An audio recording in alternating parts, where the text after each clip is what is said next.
Hey everyone, it's Mary Ann from the New York City Organization of Public Service Retirees.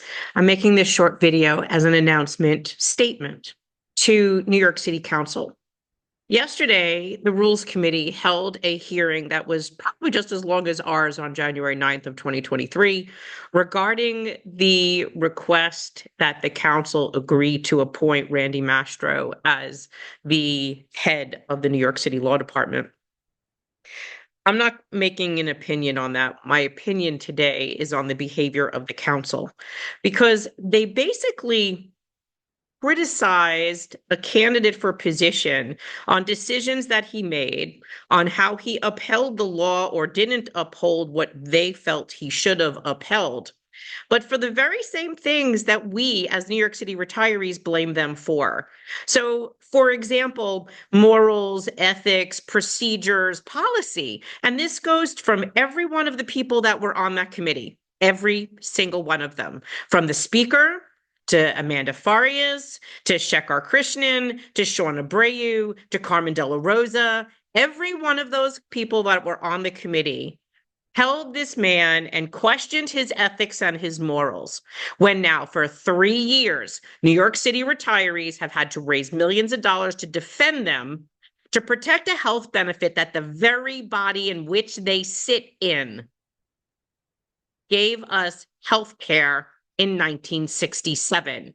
And when another greedy mayor tried to take it away, Mayor Koch, the council, it was the speaker, then Peter Vallone, and Mary Pinkett, head of civil service and labor, which today's counterparts would be Carmen De La Rosa and Speaker Adams, who should have championed protecting healthcare. And we have won 9 times with 2 unanimous courts of appeals decisions. And yet, Mayor Adams and his New York City Law Department today keep appealing those decisions.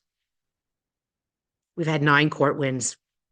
2 of our cases are headed to the New York State Court of Appeals, the highest court in the state, because the mayor just can't say no. So, New York City Council, where is it that you step in to say, we've had enough of this? We've proven our points time and time again. Retirees are not in unions. Our legislation to protect us do not impact a union. We are retired. We are not in a union, not even the United Federation of Teachers retirees. Under state law, teachers, anyone, any retiree cannot be represented by an active union. Unions are only allowed to collectively bargain for those in their unions for wages, hours, and work conditions. A retiree doesn't have them. You've been lied to for 3 years by 2 of the largest unions in the city, and Harry Nespoli, who chairs the Municipal Labor Committee, which doesn't have a collective bargaining certificate either.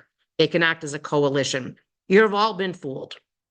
So ethically, morally, practically, where do you stand on changing what you've been doing? Because you basically grilled a man yesterday for almost 12 hours, and you've done the same thing.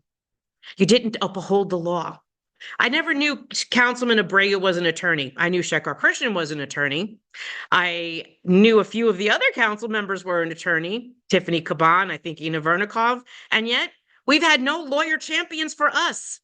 And yet you all argued issues about the helpless being left against, fighting against these behemoths. Guess what? That's the New York City retirees. You did for the last 3 years exactly what you accused that man of doing. You have one opportunity. Get a bill to the floor that would protect retirees and do it now. You know my number. You know how to reach me. Redeem yourselves, because I think at this point, we're owed that much. Thank you.